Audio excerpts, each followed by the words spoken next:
ഈ അപകടം നടക്കുന്ന സമയത്ത് കോ പൈലറ്റ് ആണോ ടേക്ക് ഓഫിന്റെ സമയത്ത് വിമാനം പറത്തിയത്? അതുമായി ബന്ധപ്പെട്ട ഏതെങ്കിലും വിവരങ്ങൾ വരുന്നുണ്ടോ? അങ്ങനെ ചില സൂചനകളൊക്കെ ഇപ്പോൾ വരുന്നുണ്ടല്ലോ.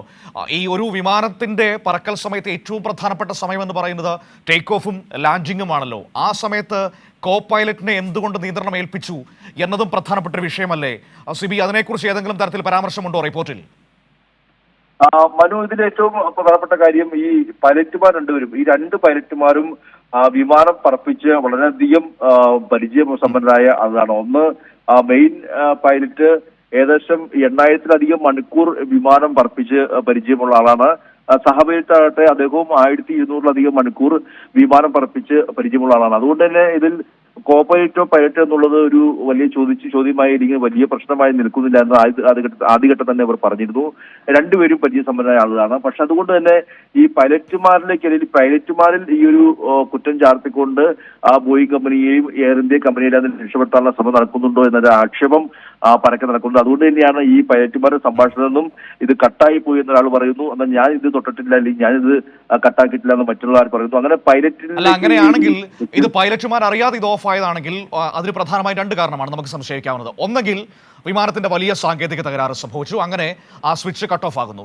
അതല്ലെങ്കിൽ മറ്റേതെങ്കിലും തരത്തിലുള്ള ഇടപെടലുകളുടെ പുറത്ത് ആ സ്വിച്ച് കട്ട് ഓഫ് ആകുന്നു. ഇതിൽ രണ്ടിലും കൃത്യമായ ഒരു വിശദീകരണം നൽകാൻ ഈ അന്വേഷണ റിപ്പോർട്ടിന് ഈ നിമിഷം വരെ കഴിയുന്നതുമില്ല സിബി.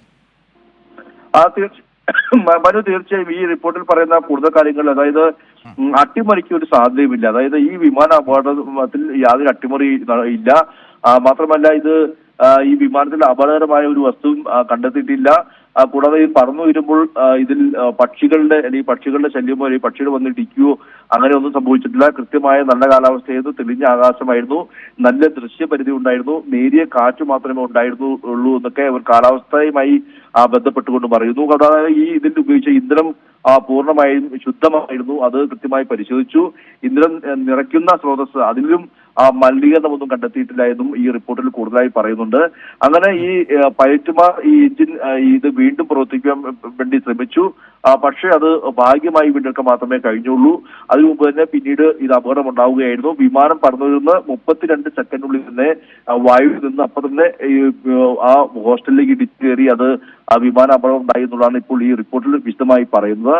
എന്തായാലും ഇതിൽ എന്താണ് കൃത്യമായ കാരണമെന്ന് ഇപ്പോഴും വ്യക്തമായിട്ടില്ല. ഇതിൽ ഈ ഒരു സ്വിച്ച് ഓഫായി പോയതാകാം, ഈ എഞ്ചിനുകൾക്ക് ലഭിക്കേണ്ട വൈദ്യുതി നഷ്ടപ്പെട്ടു പോയി, അടിയന്തരമായ ഹൈഡ്രോളിക് പവർ നൽകുന്നതായി ചെറിയ പ്രോപ്പറിലെ പോലുള്ള ഉപകരണം, അതായത് റാം എയർ ടർബൈനാണ്, അത് യാന്ത്രികമായി അത് വെച്ചാണ്. പക്ഷെങ്കിൽ ഇപ്പോഴും അത് വെച്ചിട്ടാണ് ഇപ്പോൾ ഈ ഒരു വിവരം പുറത്തു സ്ഥിരീകരിക്കുന്നത് എന്നുള്ളതാണ് ഇപ്പോൾ AIIB പറയുന്ന ഒരു വിവരം ഈ റിപ്പോർട്ടിൽ പറഞ്ഞിരിക്കുന്നത്. എന്തായാലും ഇതിൽ കൃത്യമായി ഈ ഒരു വിവരം ഇപ്പോഴും പറയുന്നില്ല. ഈ കോക്പിറ്റ് ഓഡിയോ സ്ഥിരീകരിക്കുന്നതും എന്തുകൊണ്ടാണ് ഒരു പ്രധാനപ്പെട്ട ചോദ്യം സിബി. സാധാരണഗതിയിൽ ഒരു വിമാനം പറന്നുയരുന്നതിന് മുൻപ് എല്ലാ വിധത്തിലുള്ള പരിശോധനകളും പൂർത്തിയാക്കിയതിനു ശേഷമാണ് ആ വിമാനം പറന്നു വരിക. അത് എല്ലാ വിധത്തിലുള്ള സാങ്കേതിക പരിശോധനകളും നടത്താറുണ്ട്. പക്ഷേ വിമാനം പറന്നുയർന്ന് 32 സെക്കൻഡുകൾ കഴിയുമ്പോൾ ഈ സ്വിച്ച് ഓഫായി പോവുകയാണ്. വിമാനം പറക്കുന്നതിന് മുൻപ് കൃത്യമായ പരിശോധനകൾ നടന്നിരുന്നോ എന്നതിലടക്കം ഈ റിപ്പോർട്ട് സംശയം ഉയർത്തുന്നില്ലേ? വ്യോമയാന മേഖലയുടെ സുരക്ഷിതത്വത്തെക്കുറിച്ച് ആകെ തന്നെ വലിയ ആശങ്ക ഉയർത്തുന്ന ഒരു റിപ്പോർട്ട് കൂടിയാണ് വന്നിരിക്കുന്നത്. കാരണം ഇതിൽ പലതിനും വിശദീകരണമില്ല, പലതിനും ഒരു കൃത്യമായ മറുപടി പറയാൻ ഈ റിപ്പോർട്ടിന് കഴിയുന്നതുമില്ല. മനു, തീർച്ചയായും ഈ രാജ്യത്തെ വിമാന യാത്ര അല്ലെങ്കിൽ ആകാശ യാത്രയുടെ എല്ലാത്തിന്റെയും സുരക്ഷയിലെ വലിയ ആശങ്ക തീർക്കേണ്ടത് രാജ്യത്തിന്റെയും അല്ലെങ്കിൽ കേന്ദ്ര സർക്കാരിന്റെയും വ്യോമയാന മന്ത്രാലയത്തിന്റെയും വളരെ വലിയ ഉത്തരവാദിത്വമാണ്. അതായത് ഈ വിമാനത്തിന്റെ പറന്നുയർന്ന് ഉടൻ തന്നെ ഈ ഒരു അപകടം ഉണ്ടാകുമ്പോൾ സ്വാഭാവികമായി എന്താണ് ഈ അപകട കാരണമെന്ന് 30 ദിവസമായിട്ടും ഇത് അറിയാൻ കഴിഞ്ഞില്ല എന്ന് പറയുമ്പോൾ സ്വാഭാവികമായി ഇത് വളരെ ആശങ്ക ഉയർത്തുന്ന ഒന്നാണ്. മറ്റൊന്ന് പ്രധാനപ്പെട്ട കാര്യം, നമുക്കറിയാം ഈ ഒരു സംഭവത്തിന് ശേഷം DGCA അന്വേഷണവുമായി ബന്ധപ്പെട്ടുകൊണ്ട് പിന്നീട് എല്ലാ വിമാനങ്ങളിലും പ്രത്യേകിച്ച് എയർ ഇന്ത്യ അടക്കം എല്ലാ നിലയും പരിശോധന വേണമെന്ന് ആവശ്യപ്പെട്ടപ്പോൾ നിരവധി വിമാനങ്ങൾ പിന്നീട് നമുക്കറിയാം ആ ഒരു 2 ആഴ്ചക്കുള്ളിൽ എത്രയോ വിമാനങ്ങളാണ് ഓരോ ദിവസവും റദ്ദാക്കുക അല്ലെങ്കിൽ തിരിച്ചിറക്കുന്ന സ്ഥിതി ഉണ്ടാവുകയും നിരവധി വിമാനങ്ങളിൽ ഇത്തരത്തിൽ വീഴ്ചകളും പിഴവുകളും കണ്ടെത്തുകയും ചെയ്യുന്ന ഒരു സാഹചര്യം ഉണ്ടായി. എന്നാലും ഈ രാജ്യത്തിൽ വിമാന സുരക്ഷയെ ബാധിക്കുന്ന അല്ലെങ്കിൽ സുരക്ഷയിൽ ആശങ്ക ഉയർത്തുന്ന ഒരു ആഴ്ചകളായിരുന്നു ആ ഒരു 2-3 ആഴ്ച എന്ന് പറയുന്നത്. സ്വാഭാവികമായും നിരവധി വിമാനങ്ങൾ തിരിച്ചിറക്കുന്ന സാഹചര്യം ഉണ്ടായി. നിരവധി വിമാനങ്ങൾക്ക് വീണ്ടും ഇത്തരത്തിൽ പരിശോധന കർശനമാക്കുകയും DGCയുടെ ഉത്തരവ് പ്രകാരം വീണ്ടും പല വിമാനങ്ങളും അറ്റകുറ്റപ്പണികൾ നടത്തേണ്ടി വന്നു. സർവീസുകൾ മുടങ്ങി നിൽക്കുന്ന വിമാനങ്ങൾക്ക് സർവീസ് ചെയ്യേണ്ടി വന്നു. അങ്ങനെ എല്ലാം തന്നെയും നിരവധി കാര്യങ്ങൾ ആ ആഴ്ച നടന്നു. സ്വാഭാവികമായും നമുക്കത് മനസ്സിലാക്കേണ്ടത് ഈ ഇത്തരത്തിൽ വിമാന യാത്ര അല്ലെങ്കിൽ വിമാനത്തിന്റെ കൃത്യമായ സുരക്ഷാ പരിശോധന കൃത്യമായി നടക്കുന്നില്ല എന്ന് തന്നെയാണ് അത് വ്യക്തമാക്കുന്നതും. ആ സുരക്ഷാ പരിശോധന വീഴ്ച തന്നെയാണ് വ്യക്തമാക്കുന്നതും. എന്നാൽ ഈ റിപ്പോർട്ടിൽ അതാണ് ഞാൻ ചോദിച്ചത്, ആ സുരക്ഷാ പരിശോധനകളെ കുറിച്ച് ഏതെങ്കിലും തരത്തിലുള്ള പരാമർശം ഈ പറയുന്ന റിപ്പോർട്ടിൽ പറയുന്നുണ്ടോ?